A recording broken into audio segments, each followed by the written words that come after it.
Compared to other Wall Street titans like Lloyd Blankfein or Jamie Dimon, Bob Benmosche is less recognizable.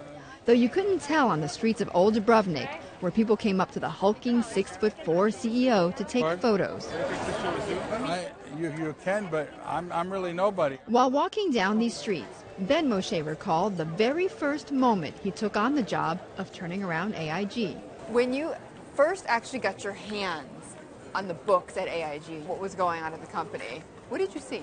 Well, I didn't actually look in the books, and I had a pretty good idea of what was represented by what's in the books, because I spent a lot of time with Jim Milstein. And Jim was the restructuring executive who was handling this for the U.S. Treasury. And I spent a lot of time with Sarah Dahlgren, who was also handling it for the New York Fed. They told me about the financials. I questioned them about the financials. And my assumption was they did their due diligence. When Milstein and Dahlgren briefed you on what was going on in AIG and what they knew were the financials, were they better or worse than you thought? In line. Okay. But I thought that the world thought they were worse than they really were. And you didn't? I didn't think it was that bad. But it's a question of, if the outside world thinks it's that bad, I got to get you to stop talking about how bad it is. Today, AIG is a slimmed-down version of itself and profitable.